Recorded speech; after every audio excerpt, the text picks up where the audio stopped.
Welcome back to the third hour of today. A picture used to be worth 1,000 words, but now it can be worth a lot more in likes. That's what one young couple found out when they became social media sensations just by posting a photo of themselves. Our Alex Fiquet met this couple. He found out how they are using their sudden fame to really spread some important messages. I love them so much, and I think you guys will fall in love as well. There's a reason this particular couple made headlines around the world. Their relationship transcends cultural, religious, and political boundaries, and their love story is one a lot of people can relate to. We took some photos on my friend's rooftop, and they got like 50,000 likes overnight. And all these news outlets started picking up the story in India and Pakistan and even the UK.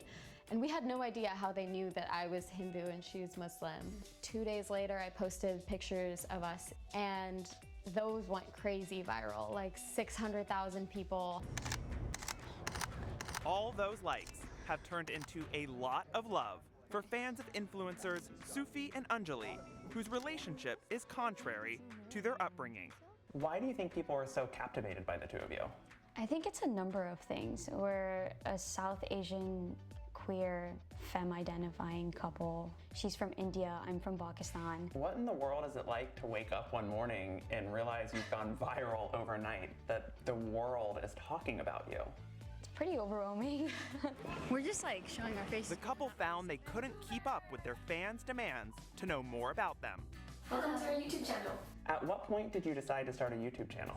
We just got the same questions so many times. The first thing that people wanted to know was how we met each other. I reached out to her saying, hey, I think I'm bi.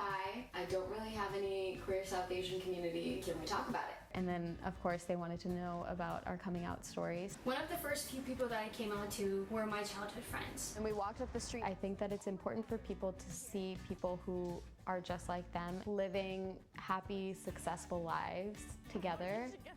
But like most things with the internet, there was also a dark side. There were the people online who were saying that's inappropriate, it's against their culture, it's against our religion, it's not okay. Very intimate parts of your lives became the subject of international conversation. Your religion, your heritage, your sexuality. How do you deal with that? I woke up feeling like I was outed to the world. Is there a part of you that wishes this never happened? I thought that a lot in the beginning, but I would also just be hiding who I was for the rest of my life. And so I think there's pros and cons to it, for sure. One pro, messages of thanks and encouragement from around the world. How do you guys feel when then you receive those messages? I feel happy, but also sometimes overwhelmed, because it's just a lot of love to take in. Every time we get one of those messages, it's somebody who's happy to see somebody who has the same sexuality as them or is a member of the community like they are. And every time we get one of those messages, it's another person telling us that we're not alone either. They've been so public about their lives, the cultures that they come from, the countries that they come from.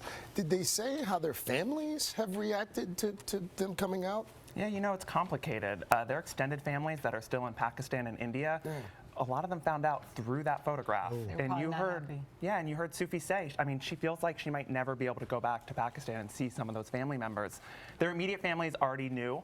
They'd already come out to them. For Anjali, very supportive. For Sufi, it was a little more complicated, as it is for a lot of LGBTQ youth. And they have a great series coming out on their YouTube channel about sort of young adulthood life skills that you need to learn that unfortunately a lot of LGBTQ youth who are forced out of their homes early don't get to learn. Things like insurance and mortgages. And Sufi can really relate to that. She sort of lost that mentor and guidance later in life. Can I be honest with you? I never thought about that piece of it, getting kicked out of your home and then not having anybody to teach you those life skills. Right? Yeah. Wow. So that's going to be coming out on their channel as well. So they really are using this as a positive message. I love them so much. And also a reminder on this Valentine's Day week that love is love.